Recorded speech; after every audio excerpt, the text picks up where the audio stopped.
Welcome back to Lost Legacies. I'm Matt. So once again, we're just filling time with these little intros because we were still recording an episode under a different title, but this is the right place. Lost Legacies. Congratulations. Thanks for coming back. Sam, what do you got for us? Not much. Still plugging the comic that Mickey and I made.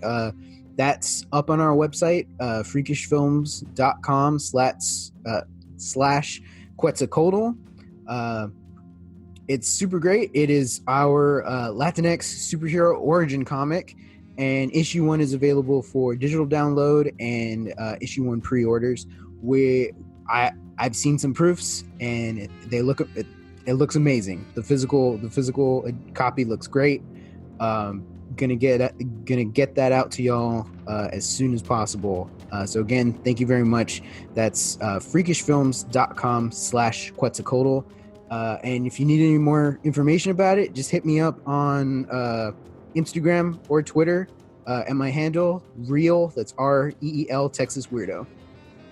Yep, and you can still find me at _ Matt Jimenez on the Twitter or Holy Hand Grenade of Antioch on the Instagram. Once again, send us questions if you have any about anything, because we do want to do a Q&A type episode, or if you have specific questions to Lost, we can just kind of throw those into the episodes as well. So come find us. And yeah, that's it for now. I hope you enjoy this next episode.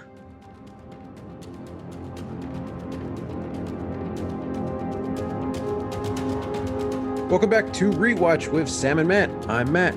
And I'm Sam. And today we're talking about Lost Season 1, Episode 5, White Rabbit. Before we jump in, I mentioned this in Episode 1, but my history of Lost is I watched it as it aired. I watched it a second time, like almost as soon as it ended because I had the DVDs.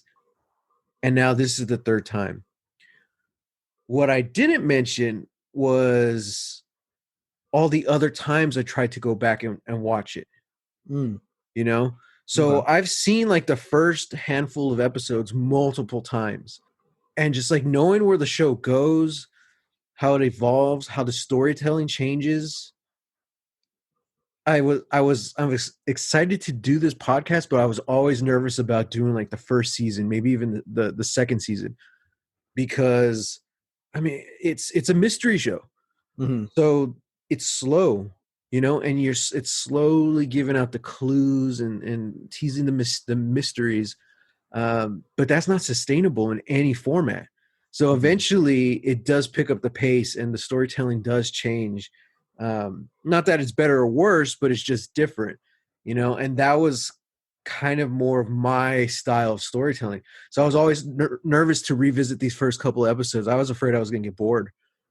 But now watching them with you and hearing your input, I was like, oh yeah. And so you watched this latest episode before I got to. And when you text me, you're like, damn, what an episode. I was like, oh, okay. It kind of like revitalized me. I'm like, all right, okay, let's give this another shot. And this time around, like, I loved it. I loved it the first time, but it's all those other middle times where I'm just like, oh, okay. But this was really a trippy episode.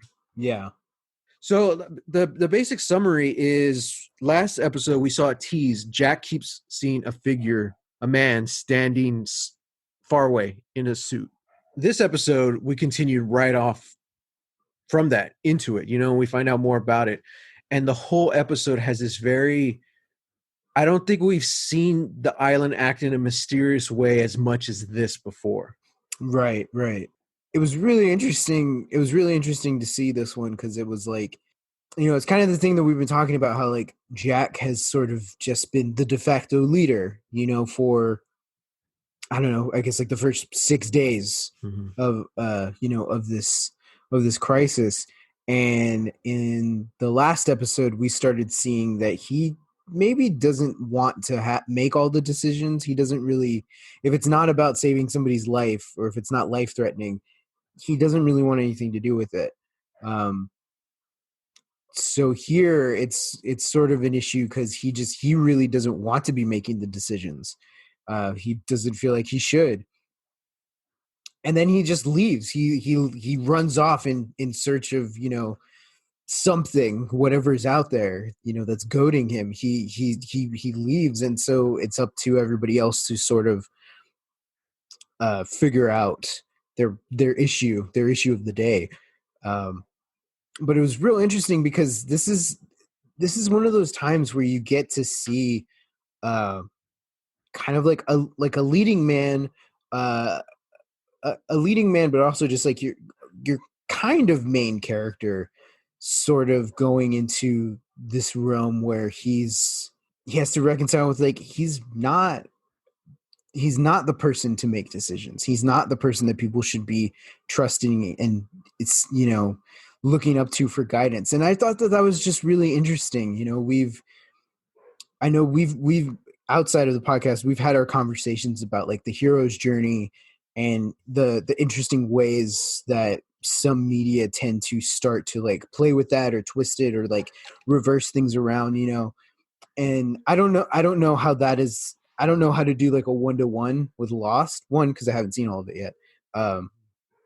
But also I just kind of think like that's kind of an interesting thing of like Jack kind of already being on the island, that we've already had the inciting incident, but he almost immediately goes into just refusing the call. Mhm. He doesn't want to do it. He's just kind of making certain decisions to save some people, but that's Mhm. kind of it. So Yeah, yeah. we were talking about this the other day, about Rick Grimes and his hero's journey throughout The Walking Dead, Right. and how difficult it is to tell that story because television is long form storytelling. Mm-hmm. So in the case of The Walking Dead, you get a lot of backtracking. You're like, okay, Rick Grimes has grown so much as a character. Oh, something bad happens, and now he's back to his old ways, or he's Mm-hmm. worse than he was before. And as an audience member, that sucks because if it's not done right, and 90% of that show isn't, Mm-hmm. it just becomes tedious, and repetitive. So it's kind of a good thing with Lost that they're, even though Jack is quote unquote the closest thing we have to lead, Mm-hmm. it's still an ensemble piece. As we've seen these first 5 episodes, other characters are coming in and out. So you can easily see, okay, this is Jack's story, but you can space it out for a longer period of time because it's not all Jack's story. You're Yeah. going in and out and seeing everyone. So you're going to see all the different characters' journeys and arcs, Mm-hmm. Some of them may be completed, some of them may not. Some may go in an opposite direction.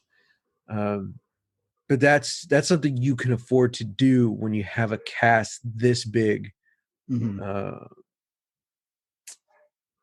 and just a disclaimer, if you hear dogs in the back, it's because it's a beautiful day in Texas, and it's probably the third beautiful day in a long time. Of the year, Yeah, of the probably. year. So I have all the windows and doors open, and that dog barking, that's just Vincent, he's just barking at some monster in the woods.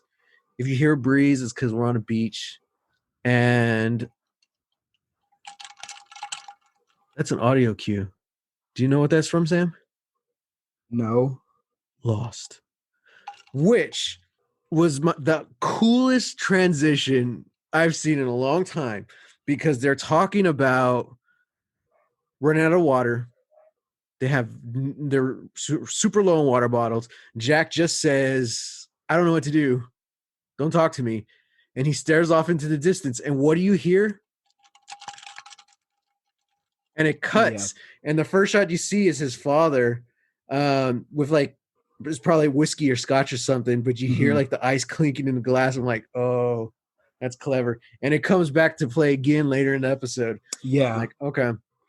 Just a quick shout out to Jack's dad for winning the Asshole Father of the Year It's so horrible, award. man. What a horrible man. And here's the Just, thing, it's oh, not what you would typically consider like cruel or abusive, but it's just his whole way of thinking. yeah. I'm like, oh my God, you're telling your son you are not good enough. Mm-hmm. It's like, and like that scene alone, it's like what, less than 10 minutes into the episode, and you Mm-hmm. instantly get Jack Shephard. You're like, I understand now. Mm-hmm. Now, also in television, got to keep in mind there wasn't a lot of back then, especially big popular shows and stuff airing on ABC. It was all formulaic. Is that a word? Yeah, formulaic, episodic. Yeah, episodic. Every week something different. You can miss an episode of ER and you'll probably be okay. You Mm-hmm. know, Lost so far in the story, yeah, you could have missed an episode or two in these first five and you'll be all right. But in the long term, like, no, you're missing some good stuff. All the creators, that was their goal. Like, no, this is a mystery show. This is a venture. You have to come in and sit Mm-hmm.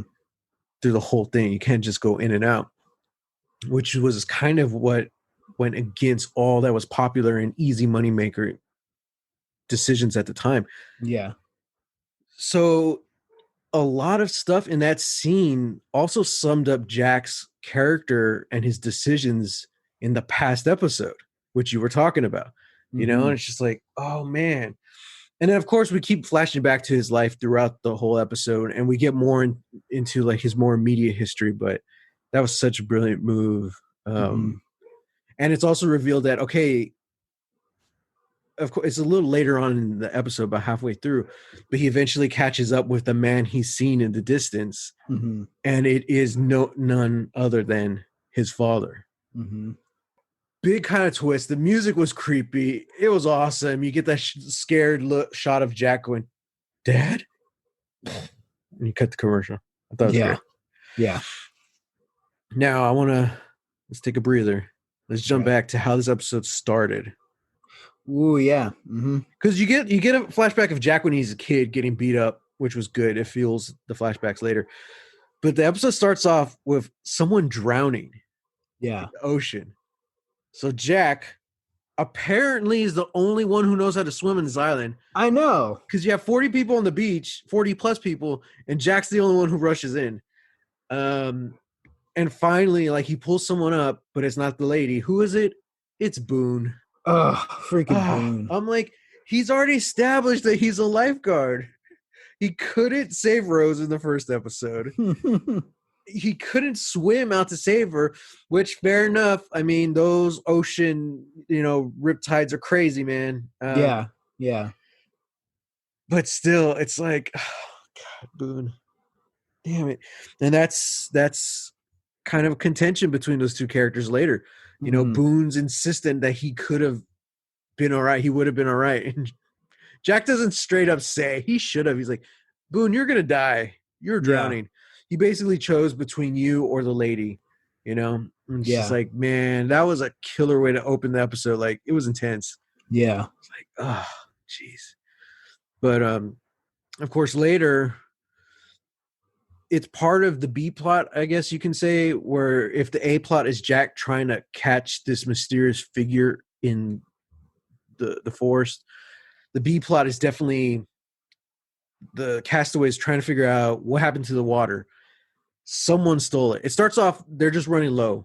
That's the big problem. We're running out of water. We got to conserve it. Claire gets super lightheaded because she's pregnant and she's on this super hot island. Mm-hmm. They go for water. Someone stole it. So that's kind of what a lot of people, that's their kind of driving force through this episode. And it's at the very end when we find out, oh, who was it? Our boy Boone. He stole the water. And here's where we can talk about Boone for a little bit. Like, if you think about all his choices, he's had the right reasoning. He just doesn't know how to do it. So he stole the water because he knew it was going to be a free-for-all. They know it was limited, so he figured I can protect it and slowly distribute it.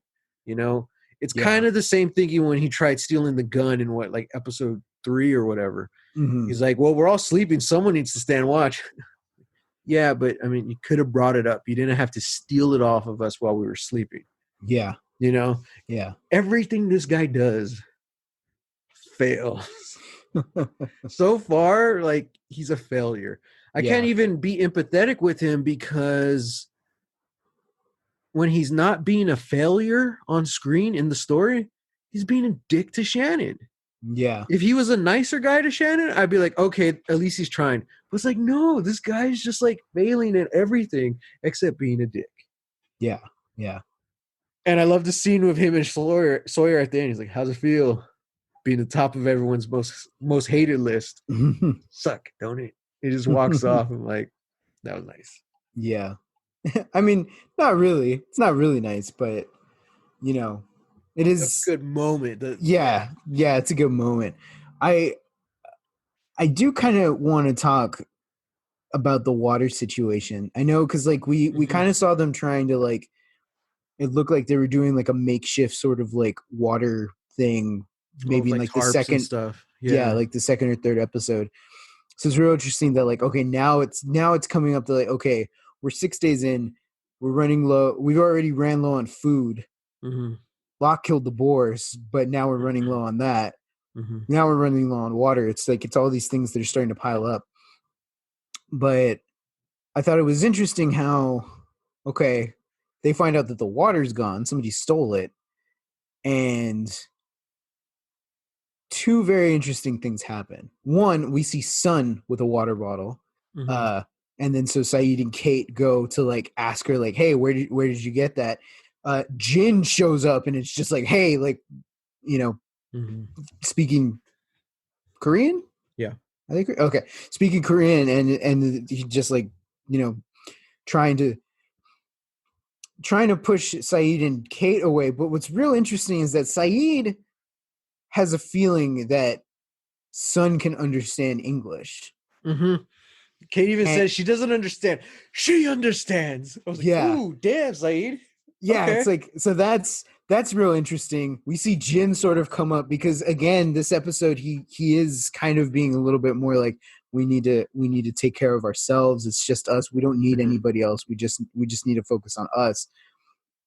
Uh, but when Saeed asks where they got the water bottle, who gave them the water bottle, Jin points to Sawyer. Mm-hmm. And I thought that was real interesting because I was like, oh, of course, it would be Sawyer. But then we find out that no, he didn't steal it. Mm-hmm. So I don't know. I just kind of feel like that's kind of an interesting, I don't know. Well, first off, I would have gone to Sawyer first because he's the only guy on this island stealing stuff. Oh, yeah. Um, but going back to Sun and Jin, what was interesting was this is the first time we actually got a conversation between them. The first 4 episodes, it was just one-liners or Sun shaking her head in agreement. Mm. Like this was the first time, and it was before this scene. It was when Jin was telling her, like, look at your lips. You need to drink more water. Well, yeah. And she asks him, um, or she basically says, she's like, it's been 6 days. I don't think anyone's coming for us. When is someone going to tell us what to do? And he just says, someone will come. Mm-hmm. I'll tell you what to do. Stuff like that. That was the Yeah. first time we've actually had a conversation between the two. And it caught me. I was like, ooh, okay, this is interesting. Um, and that was just a nice little moment. We're seeing all like the quote unquote side players starting to get more to do. Mm-hmm. And I think it's easier for like Saeed because we already know his strengths. So the writers could just say, okay, he's going to go do this. Or Locke. Okay, we're going to find another reason to send him into the woods. But Yeah. when it comes to like Jin and Sun, we know so little. The writers are like, okay, what do we do?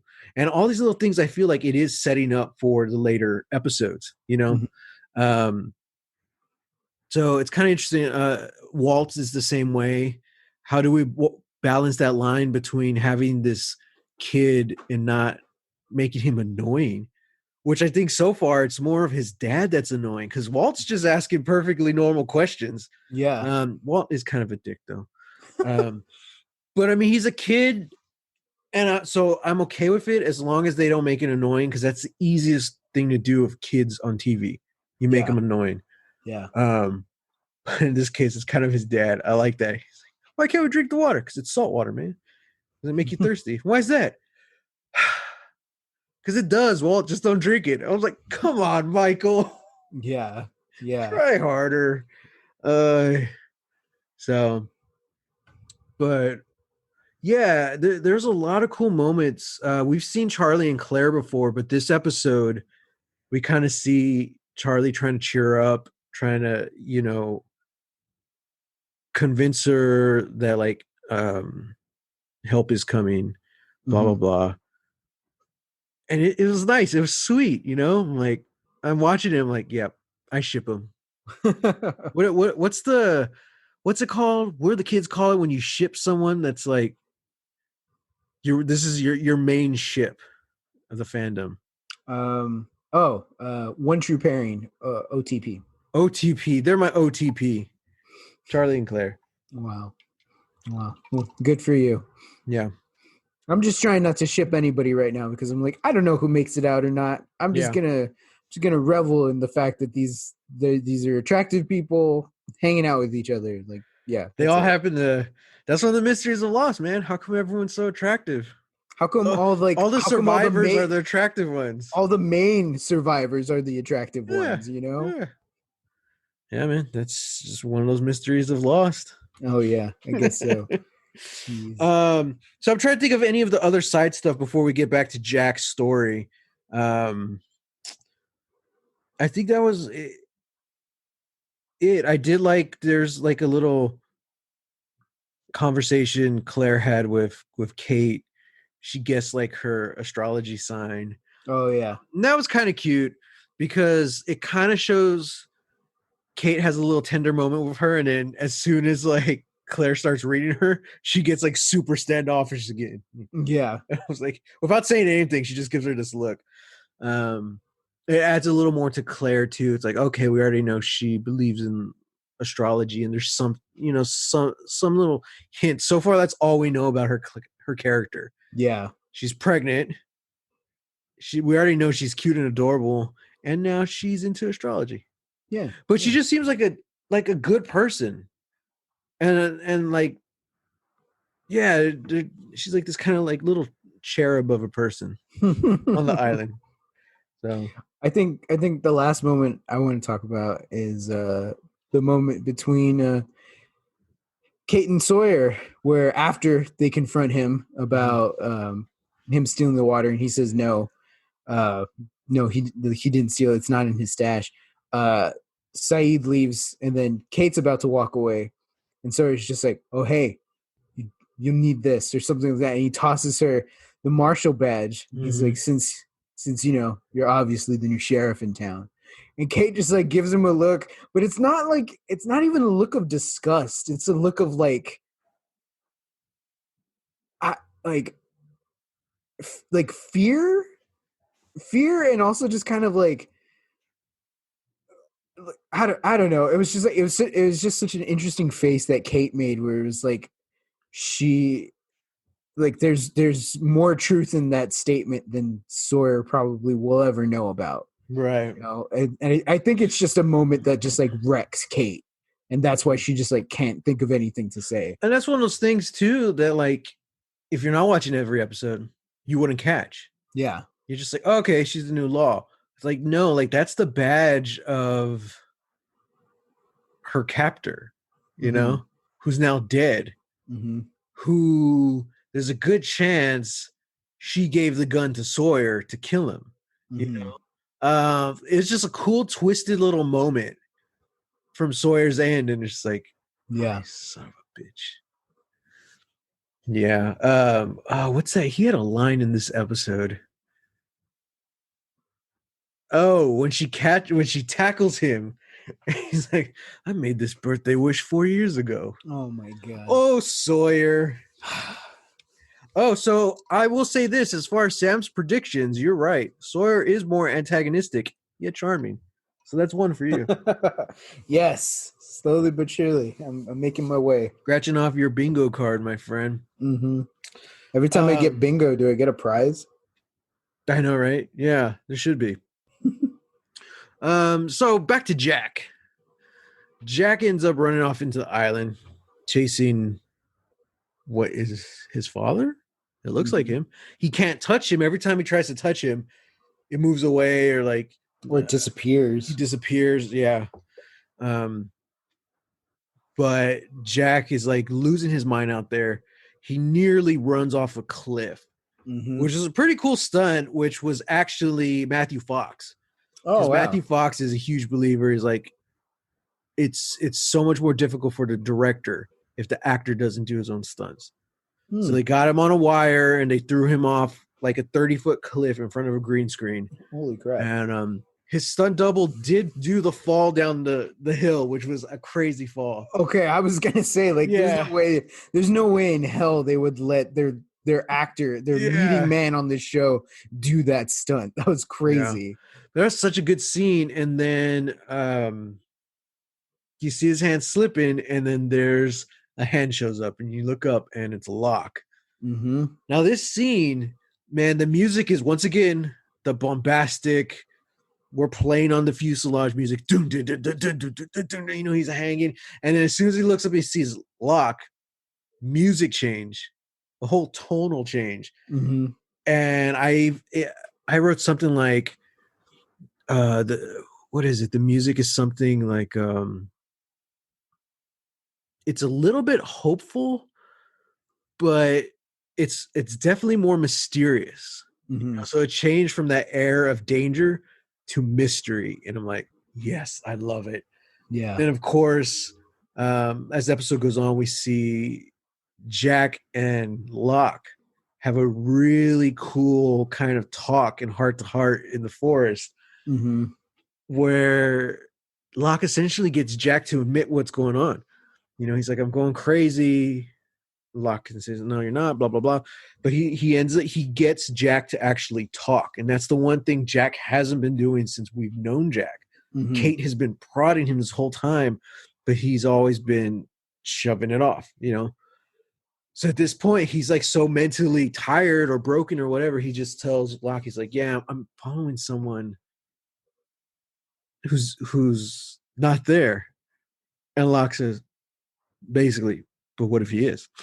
Yeah. He's like, but that's impossible. Let's say it wasn't.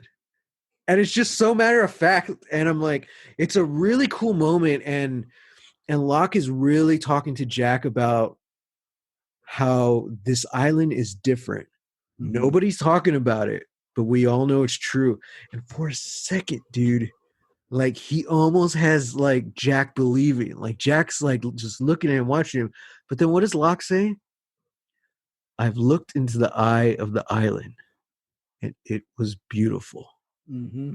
And like it just shifts, and Jack kind of looks at him like, you are the craziest person on this island. I was like, damn it, Locke, you were so close, man. You had him. Mm-hmm. But still, like, it was really cool. Locke is the one going off to find water, and he tells Jack, he's like, because Jack's gonna follow, and he's like, no, he's like, you need to finish what you started. And he talks Jack. He doesn't talk him into it, but he's basically saying, like, you keep saying you're not a leader, but you're doing all the leader stuff. Yeah. The leader can't lead until he what's the line? Until he knows where he's going. Yeah, leader can't lead until he knows where he's going. And he kind of leaves Jack. Like, Mm-hmm. oh man. Yeah, like that. And it's interesting because we haven't really seen them interact with each other. Mm-hmm. He really, like, Locke just sort of like showed up in front of everybody last episode. He has the suitcase full of knives, which I still don't think is his. I'm 100% certain that it's not his box. Mm-hmm. But yeah, I just think that, like, it's such a moment. And now here we have Locke and Jack really just sitting down. These are probably the two guys that they feel kind of like opposites in a way. Jack was very much like, oh, like, I need to do this, and I need a lead or whatever. He was very much concerned about the group, whereas Locke was really just sort of taking in everything. And especially with what we know about him and how, like, he couldn't walk before the plane went down, and now he can. And he's seeing something different that everybody else is neglecting to see or not admit. So I really like that we have these two figures who are just sitting down, kind of talking about their thing. Okay, so I was wrong about Jefferson Airplane's White Rabbit being part of this episode. However, it's still referencing what White Rabbit is about, which is Alice in Wonderland, Mm-hmm. and how like this whole thing is a journey for Jack. It's like it doesn't matter how long it takes; he just has to get through it. He has to go Right. through it, and and then after that, when Jack finally at night sees his dad again and goes off into the jungle, and then he finds the spring, finds the little Yeah. waterfall with the fresh water. It's just like, Mm-hmm. oh my god, like that was like, I don't know, it was, that moment was so emotional for me because it was something like out of a fairy tale. It was something Mm-hmm. out of, like the story about magic. It's like have you have to go through this very bad thing Mm-hmm. to get to the thing that you need. Mm-hmm. And yeah, I don't know, that moment was heart wrenching.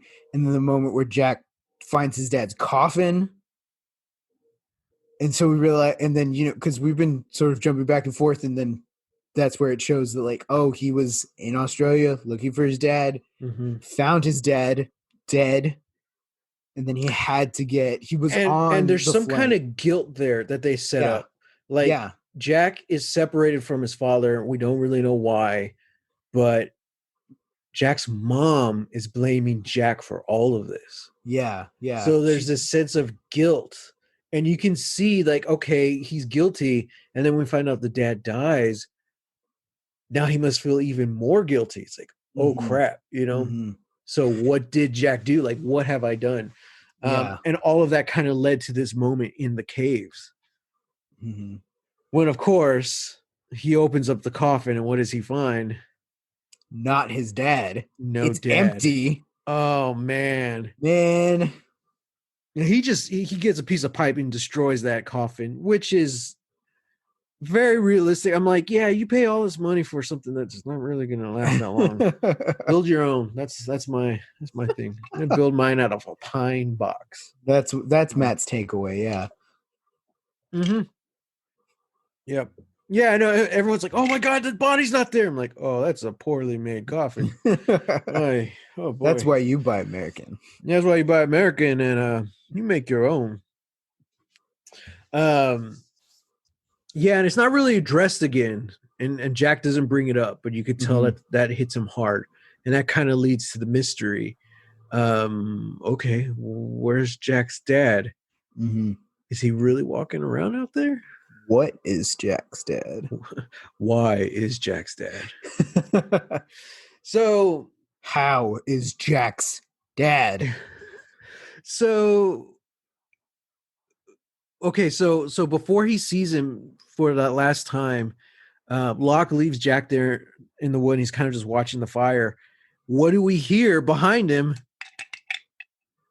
I'm out of liquid, but I have ice. We hear the same ice clinking in the glass behind him, and he turns and he sees his dad. I'm like, oh, that is so creepy. Yeah. So creepy because it's so difficult to get smell across on screen Mm-hmm. without using something visual. So I think audio is the next best thing, So to hear it not saying like, "Oh, there's a rustling behind me, it's your dad," no, but to hear the famous or what he remembers as a kid, the ice in the glass, that's Mm-hmm. just terrifying. Like, because that's when you're like, "There's a ghost behind me." You know what I Yeah. mean? Yeah. Um, yeah, it's crazy because Jack, it seems, and we'll talk about the ending of the episode right after this, but it seems like he kind of takes this in a healthy way. Like he lets out his frustration on the coffin and he Mm-hmm. immediately gets back and he's in leader mode. And he gives the great talk. He's like, we don't know if help's coming, but we need to stop waiting. We need to start thinking about like, what if they never come?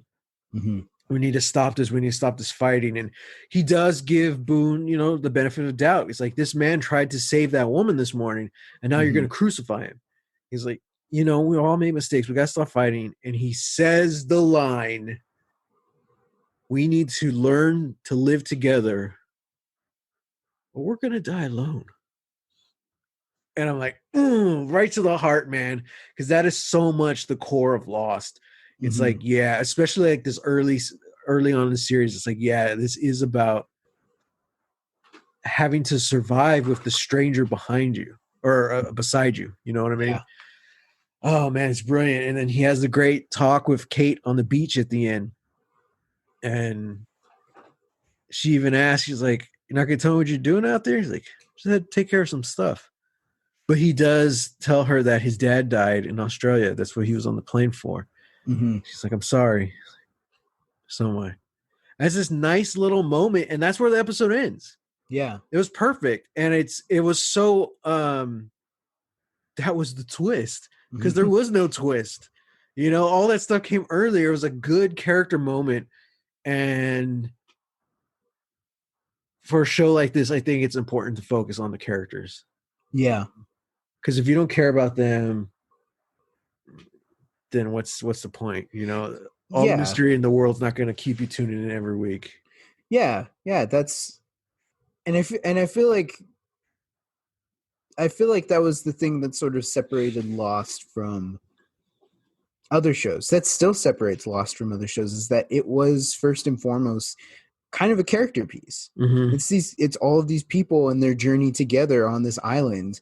The island just so happens to be, I don't know, magical, science fiction. It's whatever it needed to be. But that was the thing about the show, is that you didn't, sure, maybe you tuned in initially to watch for like, oh, like what's really going on, like where the hell are they, like it's, you were tuning in for the mystery, but what kept you going was the characters and their journeys. Mm-hmm. And I feel like you have to reconcile with that fact at some point. Like, if you're a fan of the show, it's not just because you're a fan of the mystery aspect, it's because you like these people, and going through them becomes just as important. Mm-hmm. Going with them on their journeys is just as important as finding out, why is there a polar bear there? What the hell is this French lady talking about in this 16-year-old message? Like, it's Mm-hmm. just as important as that. So yeah, Exactly. like as much as I am intrigued by the idea of like, what is Jack's dad like? Is Jack's dad being possessed by something? Is he even there at all? Like, Mm-hmm. as much as I'm intrigued to find that out, I'm glad that I went on this journey with Jack, because he sort of gets to reconcile with some of the things he's been dealing with, and he ultimately rejects his dad's thesis on life of saying, don't choose, don't Mm-hmm. do this thing, don't make the decision because you're not strong enough to make that decision. Mm-hmm. And in the end, Jack ends up taking on that leader role, because he's like, no, I have to be strong enough, and I'm Right. going to be strong enough. There's a lot in this episode. There's a lot of hope and there's a lot of fear, because it's something that's been building up. But a lot of this episode was around the topic of, where this is day 6, help hasn't come. What if nobody comes? There's a Mm-hmm. lot of that. And you see a couple characters are scared, and a couple other characters are hiding it or playing it off, or they're trying to be hopeful, maybe. Mm-hmm. So it was a good, nice balance between the two, and kind of like the balance between Jack and Locke as well, you Mm-hmm. know. And I love what Locke says in his conversation with Jack. He says, "I'm a simple man, Jack. Meat and potatoes. I don't believe in magic. But this island, there's something different." And that's when he mentions, like, nobody's talking about it, but we all know it. Mm-hmm. And so now here's the question. I mean, I guess I'm asking you. You're the only one here. So here's the question, Sam. How does that quote unquote magic affect people? Mm-hmm. Because we've seen the journey it took Jack on this episode, and how does he end it? He ends up stepping up. He becomes, it's like he becomes a man, you know? It's one of those Yeah. things, like he was trying to get out of his dad's shadow, or trying to get out of the concept of letting his dad down, or the guilt over whatever he did with his dad. He was moving past all that, and now he's the leader. Now it's Mm-hmm. almost like he's his own man now. Yeah. That's so far the power of the island. So now let's think about Locke. We don't really see the change in Locke because, at least not yet, because we don't know the problem until the very end of the episode. Like, oh, he couldn't walk. Now he does. Mm-hmm. But at the same time, that almost seems like that's a big revelation. But through his entire episode, we see Locke as a weak man. You know, he's and like I said, and I hate saying it because I really love that character, but there is this air of like patheticness to him, you know, the Oh way yeah, he's having to pay $80 to this woman on the phone just because he has no one to talk to, you Mm-hmm. know. So now what happens when that person finds what we'll call magic? Mm-hmm.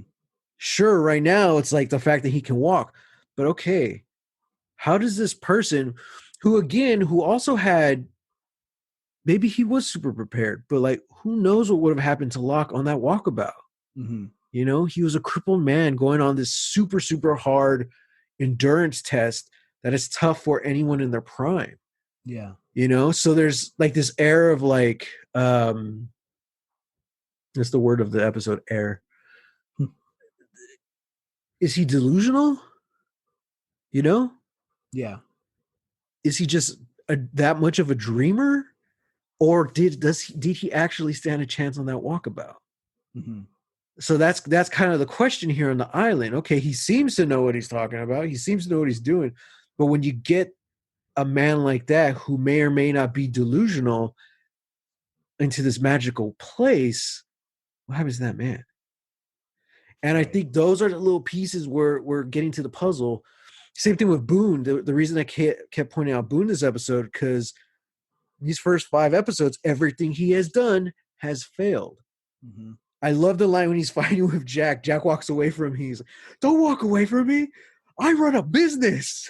I was like, "Oh my, he's so entitled." Oh my Yeah. god. But it's like, okay, so what happens when you take that character and put him in a place with magic? Mm-hmm. Question mark. And I think that's going to be a big part of Lost. Like, okay, how does this island make people better or worse? Yeah. I think that's going to be really interesting. So far, Jack's the only one we've actually seen some of the effects, or some of the effects, as far as them as a person. Mm-hmm. We don't really know how walking has affected Locke yet, other Yeah. than he loves it. But we've seen Jack stepping up to the plate now as a leader. So I can't wait to see what happens next. I want to point out, I really don't have any behind the scenes stuff on this episode. Okay. But I want to bring back the topic of how loose this show was made, especially in the beginning. Mm-hmm. And like we mentioned, episode 1, a lot of people kind of clown on Lost, saying they were making it up as they go. And I see that as a strength because, yeah, they were, especially in the beginning, they had to work fast because they didn't have a lot of time to do Mm-hmm. anything. So, for some context, when the first episode aired, September 22nd, 2004, they were just starting to write episode 9. Oh my God. Episode 9 airs the end of November. So you have 2 months to write, film, and edit this episode of television.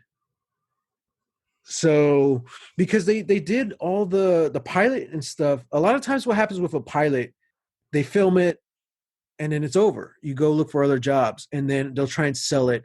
And if it works, if it's something easier like a sitcom or something Like a cop show, a like a cop show, procedural. something where Yeah. you can actually go film it somewhere close by, then it's like, oh, okay, yeah, when can you start? You know, let's get this on the air in the fall. Mm-hmm. If it's something like Lost or something bigger where there's a lot of special effects, it's like, okay, we're going to greenlight you for next year. Mm-hmm. That's the way Battlestar did it. They did the miniseries. It sold. It was over a year went by until the show actually started, Yeah. because that's how long it takes. So this, no, they had 2 months to do some of these episodes. I'm like, oh my Jesus. God. Other than that, that's what I found out. That doesn't even pertain just to this episode. It's kind of all of the first season. Mhm. But that's really all the behind the scenes stuff I have for this one. What about you got any MVPs this time? Oh, that's a good question. Dang, I didn't even think about it. um, you go first. I really got to go with Matthew Fox, man. Mm, Big surprise. mm, Like this was his episode, and like he brought it. To see such a strong character, which we had seen a little weaknesses here or there, or in Jack, just enough to make him human, you know. mhm. But this episode to really see like his real vulnerabilities, and to see in all the flashbacks, he didn't have any of that authority or leadership that he's already shown on the island. So it was like a completely different character for Matthew Fox. Yeah. I was just blown away, man. All his reactions when he sees he has to go to the morgue to confirm that that's his dad. Like, Yeah. oh my God. You know, he just kind of starts like crying there in the corner. I was like, oh, geez. Hmm. This is good, man. Like, he brought it. Yeah, you know what? I'll have to give it to Matthew Fox too, Mm-hmm. because yeah, especially seeing what we've already seen of Jack as this very capable guy, uh, you know, kind of cool under pressure, but also just very unsure Mm-hmm. of the bigger things, of the bigger picture, and then seeing where all of that comes from. This tenuous, this tumultuous relationship with his father, Mm-hmm. his mother. I guess them as a family are very fractured, and him feeling responsible for something. For him feeling responsible, I guess, for being out of touch with his father, and then for his father dying. I guess that Mm-hmm. and yeah, that scene where he's at the airport trying to argue with the person at the desk, just telling them that he needs to bury his dad in 16 hours. It needs to happen. He needs to be there because he needs it to be over. Like that, I felt that way too hard. I think that's a uh very relatable thing. yeah. For especially for someone with like anxiety, you know, in some ways you know how you work, you know how your feelings work, you know what's good for you, and it's like that kind of situation. Like you need to get out of that situation. Yeah. And Jack, whether he actually is like has anxiety or not, in that situation, he certainly did. Yeah. And he just needs it to end. And that's also part of just like the grieving process. It can't really start. The healing can't start until that stuff is like done because there's so Hmm. much to do. Yeah. I'm also going to give a shout out to, I guess, man, there's so many, like, this episode had so many subtle things to, like, the clinking of the ice, to the camera work was a little nuts. There's a lot of Yeah. handheld stuff in this go, Hmm. uh, but like crazy handheld, which even at the time was still pretty Still unused, I pretty think. new. Yeah. New in Yeah, television. Yeah. yeah, I know. Blair Witch changed something, and that was like late '90s. And there's a lot of handheld stuff, but to actually use it like that, I felt like mid 2000s we went through like the shaky cam stuff with like Jason Mhm. Bourne. This is Lost is predates the first Bourne movie by a few years, I think. Mhm. I have to look that up, but definitely predates like Cloverfield and Paranormal Activity, all that stuff. So to Yeah. see it used in this way, like constantly shaking to show like Jack really freaking out and trying to find his dad, that was really nuts. So I got to give it to them. And then the way they filmed and they shot the cave scene was awesome. Mhm. And yeah, okay, so we didn't really mention, but we mentioned that he finds the coffin there. But there's a piece of the plane, and there's other stuff like there's like a box full of dolls, like creepy dolls. Yeah. Yeah, like in the moment he finds the spring, I was like, "Oh man, that's beautiful. That's great storytelling right there." And then immediately there's like a doll in the thing, and I was like, "Oh, Nope, it's haunted. I'm Great, out. great. I'm Yeah, out. I'm leaving. I don't care. I'm not drinking that. I will drink salt water Yeah, before I drink that yeah. spring water." Oh man. So before I tease next week's episode, Sam, do you have any more predictions for next time? You know, no, I'm just gonna let all my other predictions sort of stand. Okay. I just wanna see what What just wanna comes up? see what happens next. Yeah. Yeah. Okay. Would be surprised. All right. Well. Oh, and Oh. I guess starting well, no, I guess we started that last episode. Mhm. Um, but and and I keep mentioning this, and I probably will continue to mention this right up until the very end, the very last episode of this. Uh, but yeah, like I know everything that I know about Lost. I know because of you, Mhm. and because you would just be so excited, and you would tell me things that would happen in the episodes. And, so I remember some of the people that die. I remember some of the maybe like the bigger twists or some elements, but now we are starting to venture into territory that I have no idea Mhm. what's happening. Mhm. I have ideas because of what I know later on happens, but now we're starting to really get into stuff where like I have no context for this. I have no basis of comparison because I don't remember knowing any of this. So Mhm. that kind of has me excited because I think that was my biggest like hurdle of getting into Lost was that like I Mhm. knew the bigger things that were happening. I had seen the first 3 episodes at least once before. Mhm. Um and so it's just like okay, like having to go through that again. But now that I'm what 5 episodes into this, I gotta say, like I'm pretty into this. I get pretty excited getting to watch one of these every week. That's nice. It's a nice Do you feeling. watch it with Kat or is it just you? It's mostly just me. Mhm. But yesterday she did watch most of it Mhm. with me.